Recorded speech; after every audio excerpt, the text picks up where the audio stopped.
C'est avant tout un groupe scout normal dans lequel on va vivre ce qu'on vit ailleurs, la vie en équipe, des rituels forts, la vie dans la nature, et donc cette vie dans la nature notamment sur l'eau. Elle est basée au port de l'Épervière à Valence, donc on aura une partie des activités qui seront de la voile, mais c'est vraiment tout ce qui est sur l'eau. Mais on ne va pas naviguer à chaque fois qu'on se voit. On est un groupe scout normal. Simplement, une partie de nos activités sont déportées sur l'eau, sont sur les milieux marins. Donc on va faire des sorties à la journée, au week-end, et puis l'été plus long, où on va naviguer, où on va être sur l'eau, mais où aussi on va cuisiner, vivre en équipe, faire des jeux, enfin voilà, ça reste un accueil collectif de mineurs tout à fait normal. Le but, c'est de vivre ensemble, de se dépasser, pas au sens de décider d'être le meilleur, mais au sens de ne pas rester sur ce qu'on sait faire et d'aller plus loin, de se rencontrer. Et la nature et l'eau est un milieu qui est dangereux, qui est pas évident et qui oblige à faire avec les autres. Quand on est sur un voilier, parfois on est tout seul, mais la plupart du temps on est en équipage et on a intérêt à se faire confiance, à travailler ensemble. Et comme c'est le but de notre projet éducatif, c'est tout indiqué pour un groupe des Scouts et Guides de France. Les Scouts et Guides de France ont un de leurs piliers de projet qui est la vie dans la nature, qui est basé sur la méthode scout. Et la vie dans la nature, le terrain de jeu, de prédilection des scouts, c'est la forêt. On fait beaucoup de choses en forêt, historiquement. Et il y a aussi d'autres milieux qui nous attirent, qui servent notre projet, qui est de faire grandir les jeunes. La montagne, il y a des scouts qui sont comme pour terrain de jeu en dehors de la forêt, la montagne. Et puis nous, ça va être le milieu aquatique. C'est ce qu'on appelle les scouts marins. Ils vont déporter une partie de leurs activités de la forêt à l'eau. Que ce soit dans l'imaginaire, dans la manière dont ils vont découvrir la nature, la manière l'endroit où ils vont vivre. Ils vont faire des activités en lien avec le milieu aquatique, à travers des histoires, à travers des constructions, à travers de la navigation. Donc ici à Valence, la navigation elle se fait principalement sur le Rhône, mais on peut sur un week-end partir sur des lacs ou d'autres rivières, voire même aller à la mer. Et puis sur les camps d'été, on part, alors ça dépend des âges, pour les 8-11 ans, on va partir une semaine, faire des sorties sur des demi-journées, sur des optimistes. Et puis quand on arrive chez les marins, chez les 14-17 ans, là on prend un voilier et puis on peut partir 2-3 jours en autonomie, enfin en autonomie avec des adultes, mais sur l'eau. Il y avait 2 groupes à Valence jusqu'à maintenant, il y avait un autre à Étoile et puis un à Saint-Péret, mais qui sont pleins, qui sont victimes de leur succès si je puis dire.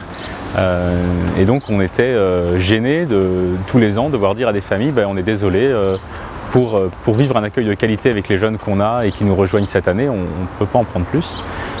Et c'est pas du tout notre vocation. On pense que notre proposition éducative elle est intéressante, bonne pour les jeunes, et donc on avait envie de la proposer à plus de personnes. Et puis tous les enfants ne sont pas les mêmes, tous les enfants n'ont pas besoin ou pas envie des mêmes cadres pour grandir, pour évoluer. Et le cadre marin en fait est hyper intéressant, développe d'autres choses que ce qu'on va pouvoir faire ailleurs, à l'école ou dans un autre groupe scout. Et donc voilà, ça répondait à un besoin, à une demande. Il faut avoir un attrait pour la voile pour que l'enfant ait envie de venir, parce qu'effectivement, je vous l'ai dit tout à l'heure, dans l'imaginaire déjà, on est sur un imaginaire qui est autour de la mer, autour de l'eau. On a 5 tranches d'âge chez Scouts et Guides de France. On a les 6-8 ans qui sont pour les petits, on appelle ça des farfadets. C'est une proposition qui est faite aux jeunes et aux parents, c'est-à-dire que ce sont les adultes, les parents qui encadrent le groupe d'enfants de 6 à 8 ans. Après on a les louveteaux-jeunettes qu'on appelle chez les marins des moussaillons, les 8-11 ans, pour lesquels on a déjà des animateurs, on a déjà des jeunes qui sont intéressés pour nous rejoindre au groupe marin.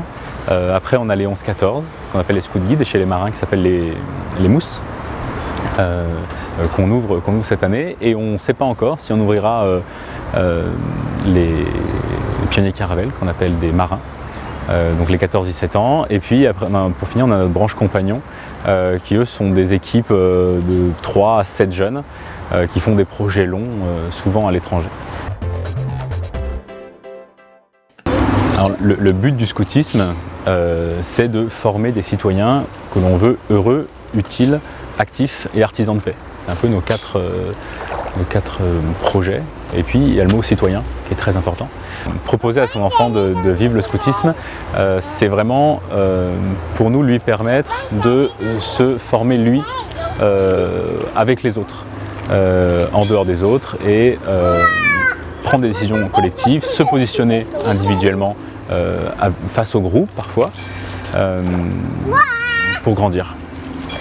Et puis pour demain dans la société, être actif, intéressé, utile aux autres, dans une démarche où quand on dit artisan de paix, c'est-à-dire artisan de paix, c'est vraiment cette façon dont notre vie va permettre dans la société d'adoucir des relations personnelles, peut-être dans la vie dans la société, les groupes qui sont autour de nous. En fait, c'est plus développer une manière d'être où on se connaît, où on connaît ses forces mais aussi ses faiblesses, et où on peut interagir avec les autres de la manière la plus agréable, constructive possible dans notre vie. On pense que le jeu, la vie dans la nature, la vie en équipe avec les autres sont vraiment des outils qui vont permettre aux jeunes de se créer eux comme ils sont individuellement. On ne veut absolument pas créer un moule et mettre tous les jeunes soient les mêmes à la fin. C'est vraiment que chacun se découvre, soit lui-même. Il y a un vrai regain pour la question. Est-ce que c'est... moi je dis facilement que c'est parce qu'en ce moment dans la société, les gens ont besoin soit de choses simples, soit de choses qui leur permettent de sortir, de vivre des choses humaines. Aujourd'hui je crois qu'on est en manque de liens humains. Et donc même là, pendant ces 2 années où on a vécu avec la Covid une pandémie, on a continué à gagner des adhérents, des gens alors que les camps n'étaient pas certains, alors que les protocoles sanitaires n'étaient pas facilement applicables et pas très agréables sur nos camps. Et ben on a quand même eu des adhérents qui sont venus, nos camps se sont bien passés, on n'a pas de cluster à déplorer. Et ça continue d'intéresser. Tous les ans, on ouvre des groupes en France. On a un projet qui est notamment sur une vie spirituelle, qui est un des piliers du scoutisme, qui est dans le monde vécu de façon différente, mais même en France, il y a des scouts qui sont laïcs et qui vivent une vie spirituelle. Il y a plusieurs mouvements qui sont catholiques et qui vivent différemment cette vie spirituelle. Elle est présente chez tous les scouts. Et nous, chez les Scouts de France, elle se manifeste sur le Christ. Les choses à côté de laquelle les jeunes ne passeront pas chez nous, c'est de rencontrer Jésus. On veut faire cette rencontre avec Jésus. Après, libre à chacun de le suivre ou pas. Mais pendant les années où un jeune vient chez les Scouts et Guides de France, il entendra parler de Jésus, il entendra son message et il participera à des activités en lien avec la foi catholique. Sans forcément être lui-même croyant. Aujourd'hui, on se dit catholique, donc ouvert à tous. On accueille des jeunes qui sont musulmans, des jeunes qui ne sont pas croyants, et puis au contraire, des jeunes qui arrivent et qui demandent le baptême ou un autre sacrement par l'intermédiaire des Scouts et Guides de France. On organise des pèlerinages en Terre Sainte, et à côté, on a des chefs qui se disent « moi je ne suis pas croyant ».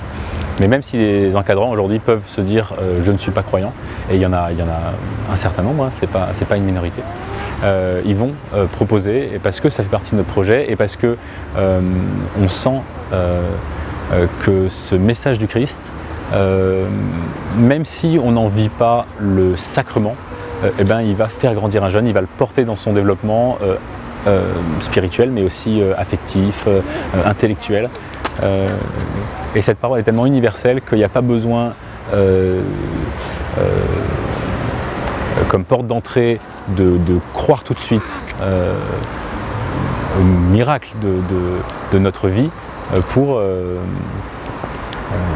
cette rencontre. Le scoutisme est divisé en différentes parties, notamment des unités dans lesquelles il y a une trentaine de jeunes. des groupes dans lesquels il y a des unités de différentes tranches d'âge, et puis un territoire, pour nous c'est Drôme Ardèche, qui englobe une dizaine de groupes. Aujourd'hui, il y a des endroits où il n'y a pas de scoutisme, il n'y a plus de scoutisme, où il n'y a pas encore de scoutisme en Drôme Ardèche. On a des projets après Valence, parce qu'il y a d'autres endroits où des jeunes aimeraient vivre le scoutisme, ou alors peut-être ne le savent même pas encore, mais seront intéressés par cette proposition. Et il ne faut pas hésiter, s'il y a des parents ou des enfants qui ont envie de vivre le scoutisme, de nous contacter. On est en capacité soit de leur proposer du scoutisme pas très loin de chez eux, soit de venir en créer. Et c'est clairement ma mission. On a des projets sur Anneyron, autour de Viviers. C'est possible. Vivre le scoutisme, c'est possible pour tout le monde, quels que soient les moyens financiers, quel que soit l'âge. Un adulte peut vivre du scoutisme. Le scoutisme n'est pas fait pour les adultes, mais les adultes sont partie prenante du scoutisme. Donc voilà, ne pas hésiter, nous appeler, on en parle.